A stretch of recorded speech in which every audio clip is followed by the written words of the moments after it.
Hey guys, so I thought I'd take a look at the Harlequin Codex. I put this off for a while, mostly because I wanted to play around with some of the units so I can actually comment on them. We're not exactly going from a 5th ed codex to a 7th ed one or something along those lines. The last codex I remember was way back in the day, and it was in White Dwarf, really, is where they had the last codex. So, like with all the kind of overviews I've been doing with the codex, Eldar, Dark Eldar, this one, I'm just going to talk a little bit about it. I'm not going to go into too many stats or points. If you want that kind of information, feel free to get the book. This is just basically an overview of it. Like all of the codex, they're broken down into fluff and pictures and your army list. And then, of course, formations, now that we're getting into formations, or have been for a while now. The fluff is really neat. You get a good sense of how a mask is put together, what consists of a mask, and how there's a solitaire, shadow seers, death jesters, and the various different troops and equipment that make it up. It goes into some of the different units, like the troops, the different paint schemes, what the different symbols represent, the different diamonds and hearts and stuff like that.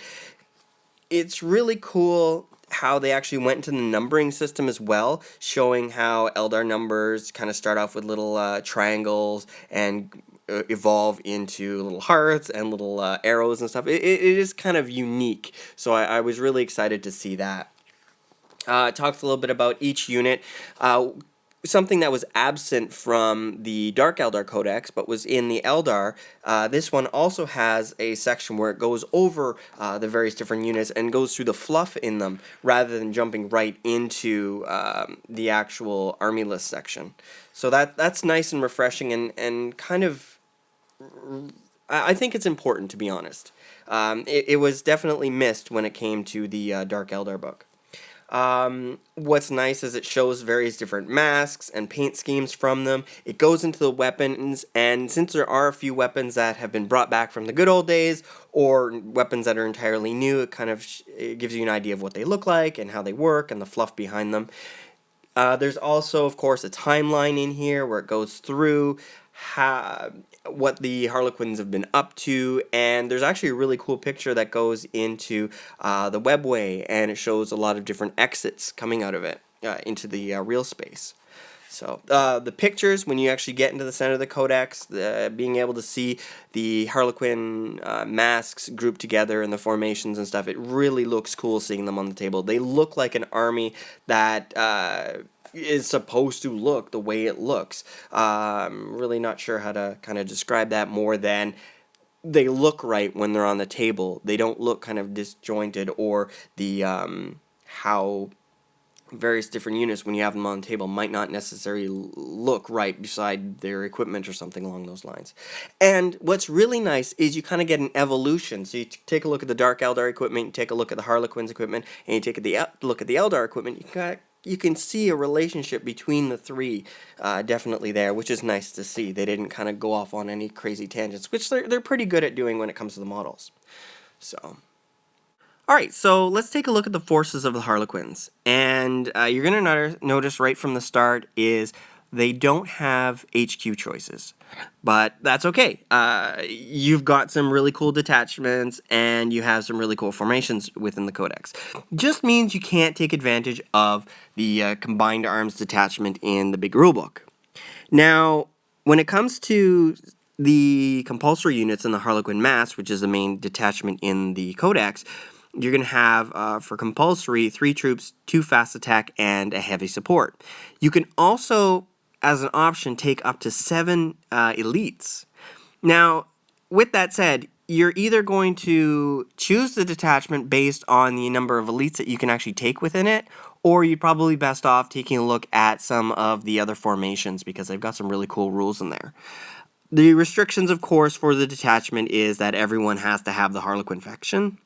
Some of the command benefits would be your warlord, if you choose one of the troop masters as your warlord from the detachment, you can basically re-roll your warlord traits off of the Harlequin's warlord table. There's also another rule, which is Rising Crescendo, and it appears a few times in the detachments, or sorry, the formations, and it's a really nice rule. And what it does is it grants Harlequins that have fleet special rule on turn 2. They can both run and charge. What a huge advantage that is. So it's kind of like the old school fleet. Moving on into the troops, they're made up of, to start off with, 4 players and a troop master. They've got different things like your hollow suits, you've got your shuriken pistol, your close combat weapon, your plasma grenades, and your flip belt. The special rules that go along with the troops too is Fear, Fleet, Furious Charge, and Hit and Run. Hit and run isn't something we see a lot, and for example, you usually have to take some kind of upgrade to be able to give some of the units hit and run, so it's nice that it actually comes with it. Some of the options you can add in here to the units is neural disruptors, you can add fusion pistols. When it comes to their close combat weapons, you can upgrade them to Harlequin's Embrace, a Harlequin's Kiss, and Harlequin's Caress. So we'll take a look at some of those rules for those pieces of equipment in just a little bit. You can also add on haywire grenades for a lot of the characters in some of these units. So that's really nice too. So your army can be really focused on close combat, but you also have the ability to handle tanks and heavier equipment. Same thing with the fusion pistols, of course. Death Jester, he's pretty cool on his own. He has a hollow suit as well. He's got a shrieker cannon and a flip belt. He causes fear. He's got fleet, furious charge, hit and run. He's an independent character, so you can add him to it, and he counts as an elite slot. So you're going to start to see how the Death Jester, Shadow Seer, and stuff like that, they're going to be taking up those elite slots in the primary detachment for this codex. They also have precision shot, which is really cool, so you can pick out those enemies depending on your rolls. Death is not enough is a special rule with this guy, and an enemy unit that suffers 1 or more casualty from the Death Jester's cannon during the shooting phase must take a morale check at the end of the phase with a -2 modifier to the leadership, just as if they suffered 25% of the casualties. Now, if the test is failed, then the Death Jester controlling player chooses the direction that the enemy unit falls back. So basically, what it's saying is you shoot the guy, they fail that test at -2 modifier, and you can actually pull them closer, or you could potentially push them off the board. It's really I love this rule, to be honest. They can also take haywire grenades and stuff from the enigmas of the Black Library. Looking at the Shadow Seer, he's another elite choice, and he has the hollow suit. He actually has hallucinogen grenades launcher, which is going to be fun to play with. Shuriken pistol, the mist staff, and the flip belts. There are special rules, just like the others. There's Fleet, Furious Charge, Fear, Hit and Run. He's an independent character, but he's a Psyker that starts off at Mastery Level 1. You can upgrade him to level 2, which is kind of nice, being able to get some extra dice on the table to be able to get those powers off. And then, of course, you can replace the pistol with a Neural Disruptor. Neural Disruptor is a very powerful pistol. And then, of course, they can take haywire grenades or enigmas of the Black Library. So there's some really cool items within there, too. Some very Harlequin-esque ones. Taking a look at the Solitaire, that guy's got some interesting rules, and I have to say Blitz is my favorite one for this guy. The war gear he has is a hollow suit, the Harlequin's Caress, and the Harlequin's Kiss, as well as a flip belt. He can deep strike. He's got Eternal Warrior, Fearless. He causes fear. He's got Fleet. He's got Furious Charge, Hit and Run, and Precision Strike. So he's a beast, this guy, and it's just some of the rules. When you get into Blitz, once per game, and this is just incredible, at the start of any of your controlling player's movement phase, okay, the Solitaire can move in the following manner instead of moving normally. So you basically roll a number of dice, d6, equal to the current turn. The result is the number of inches that the Solitaire can move. When moving in that manner, the Solitaire can basically move over all models and terrain as if it was open ground, but it can't end its movement on top of another model or impassable terrain. In the assault phase, of the turn in which the Solitaire moves in this manner, its attack characteristic is increased to 10. This is sick. From a regular 6, so from 6 to 10. Impossible form, so is another rule, and so he has a 3+ invulnerable save, and then the path of damnation. The Solitaire can never join be joined by another character. If the Solitaire is within your army and they are your warlord, he never has warlord traits. Last but not least, is basically has prismatic blur, and a Solitaire basically moves up to 12 inches in the movement phase, which is just fantastic, being able to get him across the table as quickly as possible. Finally, he can take Haywire Grenades and then Enigmas from the Black Library. Talking about the Skyweavers, the Skyweavers are a really neat looking jet bike because they've got like 2 passengers, so that's kind of cool. Well, a passenger and a driver.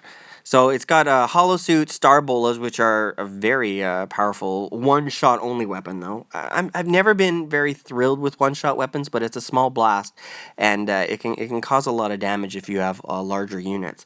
But I've been kind of leaning towards the replacing it and giving them the glaive.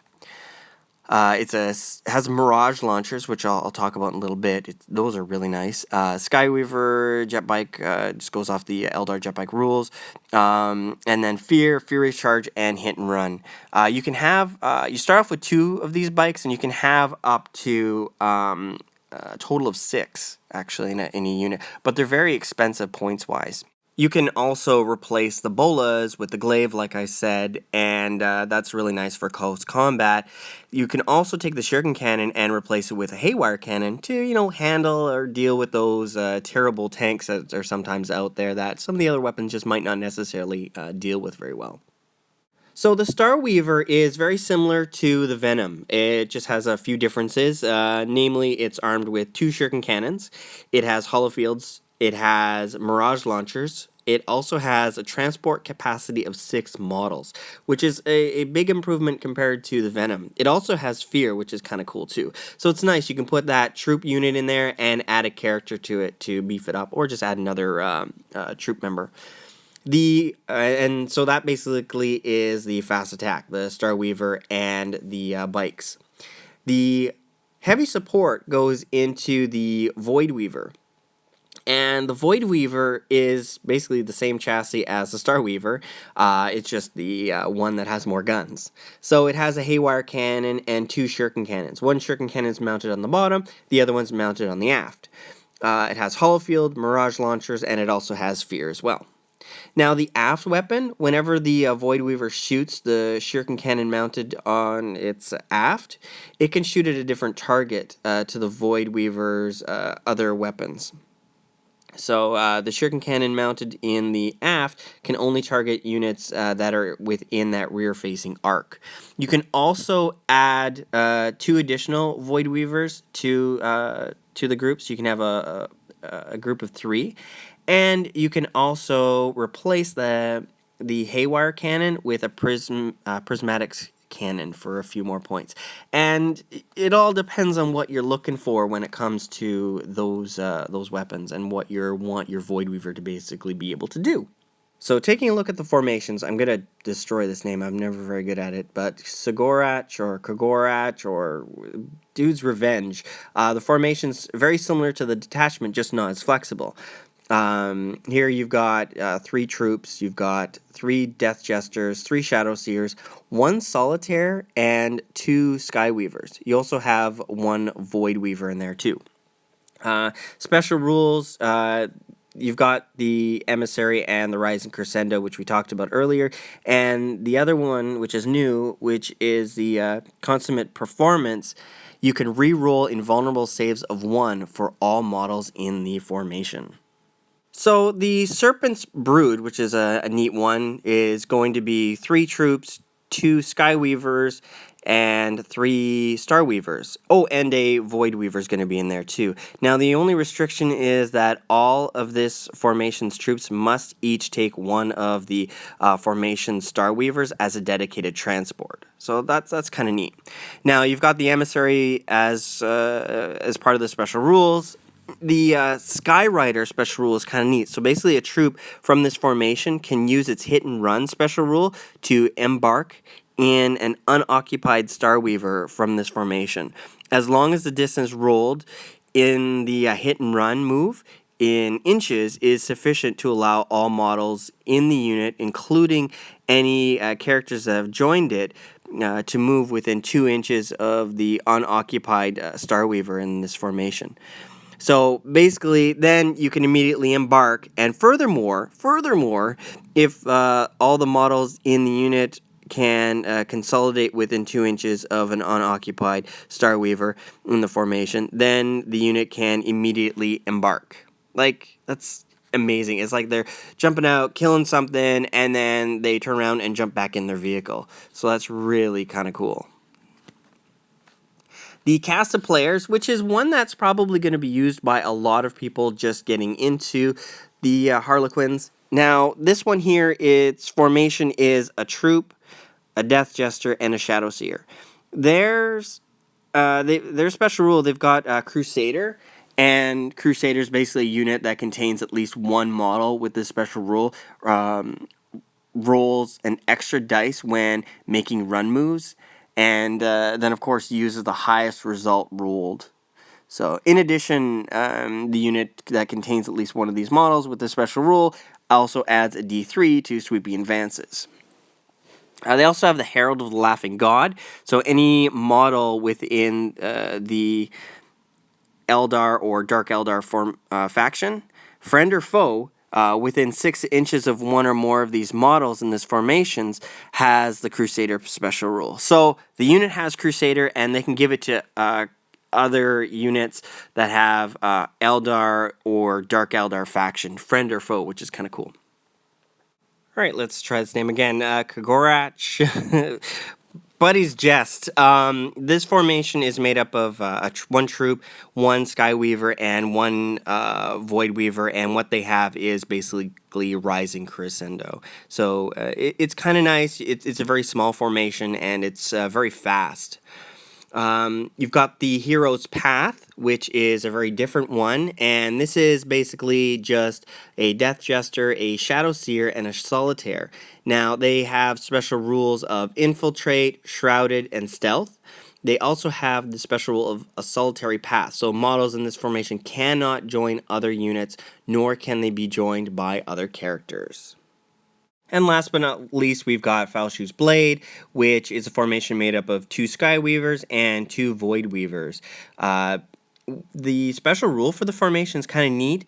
If you decide to jink within the unit in the formation, you can actually re-roll failed cover saves in the unit. So that just leaves us with the appendix. So you have your Warlord tables, and there's actually 3 different ones. The first 3 are the same right across the board. 4, 5, and 6 are very different depending on the one that you select. I'm not going to go into those too much, but there's some really neat ones in there. Like if you die, if your Warlord dies, you could potentially take the other guy with him, kind of thing. Some of the things I did want to make mention of was the Neural Disruptors are Fleshbane AP2, which are pretty cool. Prismatic Cannon can have a dispersed, focus, and lance shot. The Star Bolas are one shot, like I said, but they're Strength 6 AP2, and they're a blast. So you can, if you get some units that are clumped together, you could really cause some real nastiness. Let's see here, the Glaive, which can replace the Bolas, has 2 different melee, and it's only melee. It has 2 different stats, so for strength and AP. So when you do your first assault, it's +1 strength and AP2, and then for the remainder, it's a user strength AP3. The Kiss Caress and Embrace each have their own specific special rules. Some, like for example, the Harlequin's Kiss, there's potential for instant death there. The Harlequin's Caress has automatic glancings that are kind of considered there. And then the Embrace has basically hit and run. The unit has hit and run resolved at strength 6, but it's actually D3. So there's some really cool stuff in there. The Mirage launches was one more thing I wanted to make mention of, and that basically, when you use that one-shot item, it's a 4+ invulnerable save. So that's kind of cool. So there's some really great stuff within this book. The weapons are very unique for some of them, so I had a lot of fun playing with these, and I look forward to painting them up and finally letting you guys see some of the games with them, because I don't like playing them without it. So what are your thoughts on the Codex? I like it. It's very unique. And are you guys planning on playing what various different weapons or formations kind of sing to your inner Harlequin? So with that said, hope you guys enjoyed it. It's a little longer than normal, turned into more of a review than an overview, but I hope you guys liked it, and I'll talk to you guys later. Bye now.